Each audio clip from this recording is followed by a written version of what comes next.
My favorite character from The Old Man and the Sea is actually the character that I most related with, which was the ocean. My favorite book is The Picture of Dorian Gray by Oscar Wilde. I have around 15 copies of The Hobbit. So when I got it, I read it, and it just scared me.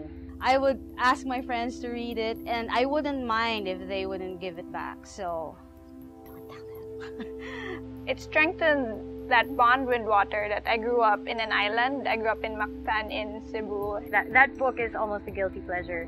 I knew that there was a part of me that when indulged, I could probably be like Dorian Gray. So it's now stained and much creased, but I love this copy. I think my favorite character would be Camille from Unspoken because she's really this spitfire person. You can learn so much lessons just by observing how the water moves.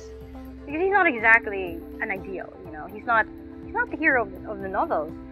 There are these notable quotables because most of the stuff Camille says is insanely, hilarious. And whenever I read them, I always laugh out loud. So how the oceans and its tides, all the rises and falls, those are basically my life's central themes. When I first read The Hobbit, I really felt like Bilbo because, he's a little person and he loved to eat. You want to put yourself in her position and want to go through those adventures that she is going through.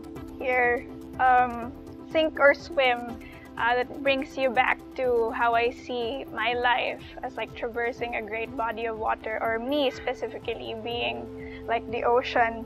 I think we all have that little part of ourselves that if we don't control, we could all be like Dorian Gray. I feel like my body is exactly like a boat and that the waves are trashing it. There are also times that I feel like empowered. So I am the sailor, that old poem about being the captain of your own ship. You're young, you're beautiful, you can do anything you want. I have a galleon on my thigh, and the galleon needs a sailor or like a captain. So that's her. I mean, you will be reckless. You will want to try everything. I think our energy is kind of the same, but really, I think I relate more with Jared, even though he's a guy. He seemed so ordinary, but I like the idea that ordinary people can do extraordinary things. And so it serves as a reminder not to do a lot of foolish things. I've always imagined Camille and Jared as two halves of a whole, that without each other, they'd be incomplete. And in a way, I do have a friend that I think of as my other half.